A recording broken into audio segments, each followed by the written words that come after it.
DMTV Info, votre chaîne d'information en temps réel. La politique, la santé, le sport, les faits de société, la musique, les rumeurs et bien plus encore. Vous découvrirez cela dans notre chaîne DMTV Info.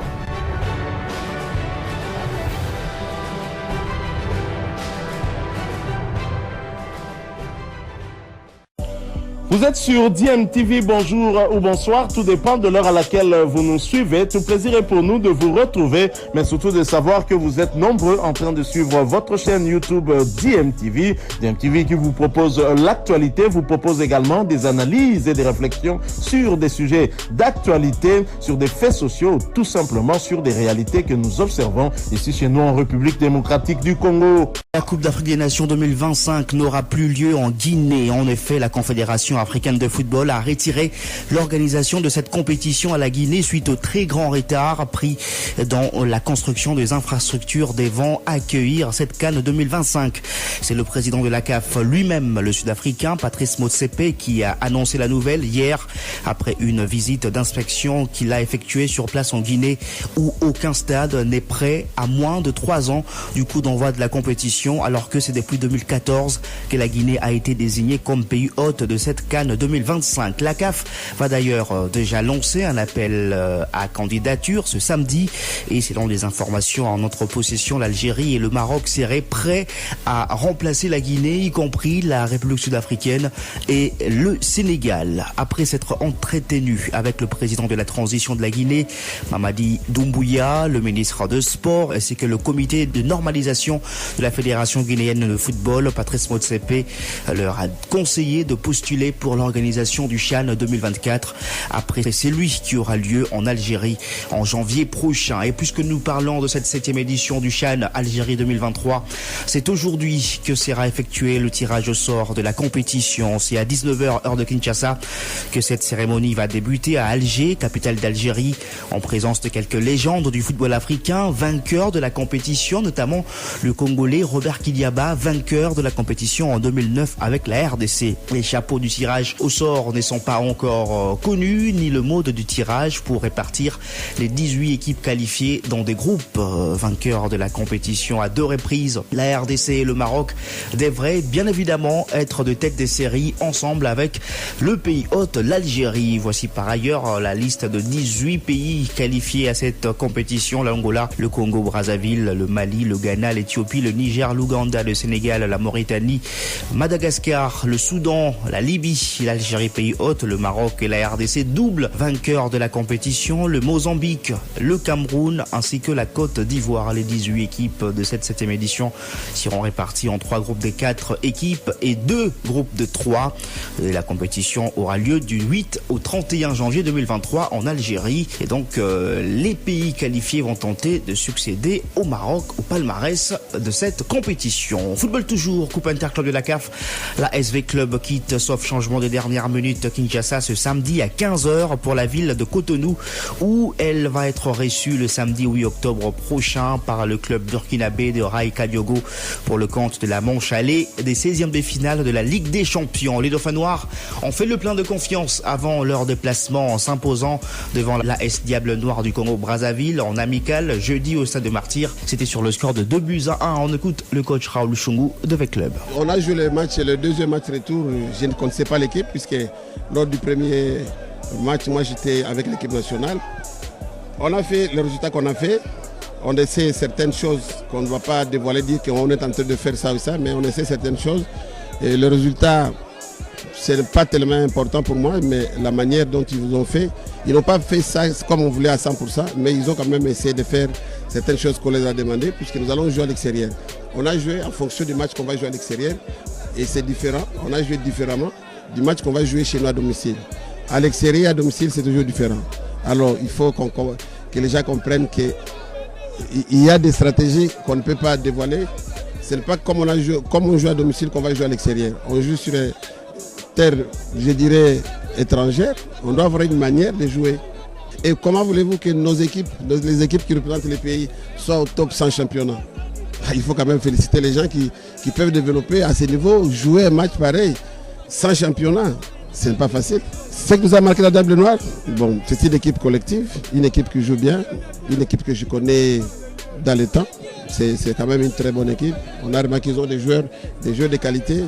Peut-être certains compartiments par rapport avec l'autre. Les automatismes se créent en fonction du match. Plus on joue et les automatismes s'installent. Et là, c'est manque de lucidité, manque de finition, c'est ça.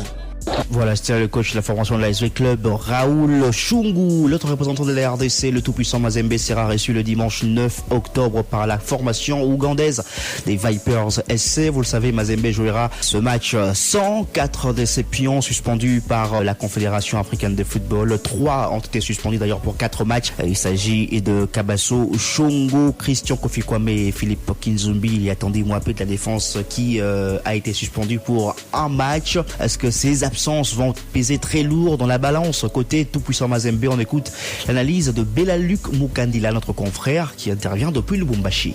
Ce qui est vrai qu'un Mazembe diminué est souvent différent d'un Mazembe au grand complet. Je crois que ça, c'est une nouvelle saison sportive qui commence avec de nouvelles ambitions, avec de nouveaux renforts. Et donc, on espère que peut-être cette tendance sera renversée ou inversée lors de l'entrée en liste de cette équipe de Lubumbashi au niveau de la Ligue des Champions.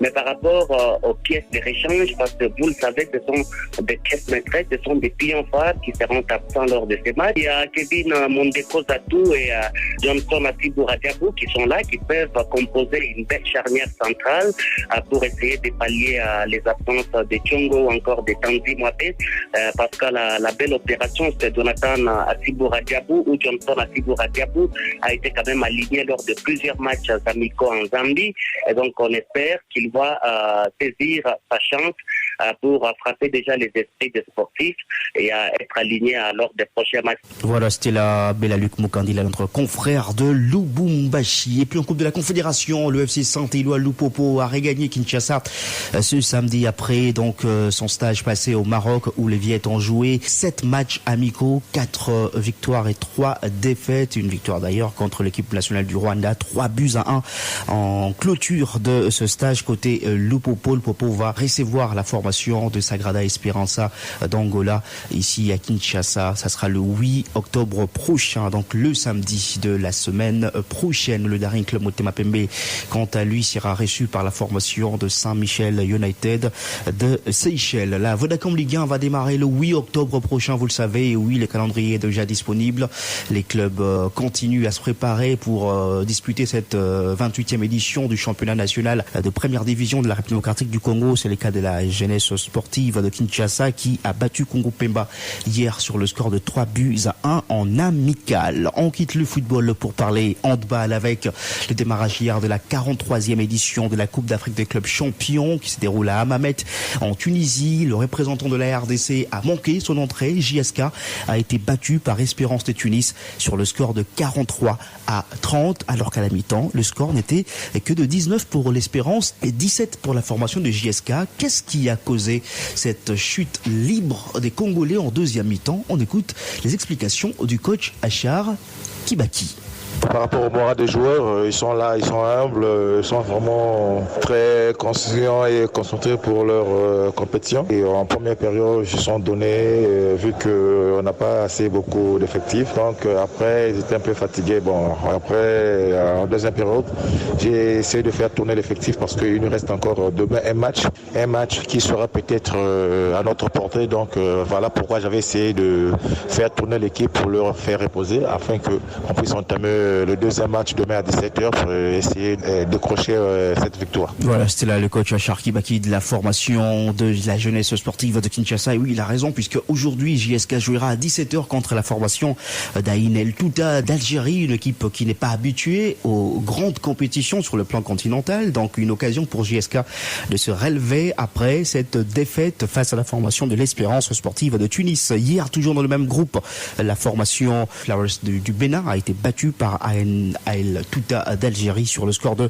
23-24. Dans le groupe A, Red Star s'est incliné devant le Mouloudia Club d'Alger sur le score de 30-31. Red Star, c'est une équipe ivoirienne. Chez les dames, les clubs angolais ont bien commencé la compétition. Petro Atlético s'est imposé devant Flowers du Bénin sur le score de 33-18. Primero d'Agosto a battu Moknine de la Tunisie sur le score de 31-26. Boumerd d'Algérie est tombé devant TKC du Cameroun, 33-29. Et puis Habitat de la Côte d'Ivoire a fait jeu égal contre la formation d'El Bihar d'Algérie, 24 partout. Donc je l'ai dit, aujourd'hui à 17h, JSK affrontera Ain El Touta d'Algérie. Dans le même groupe à 19h, Al Ahly, qui n'a pas joué hier, jouera son premier match contre la formation de Flowers du Bénin.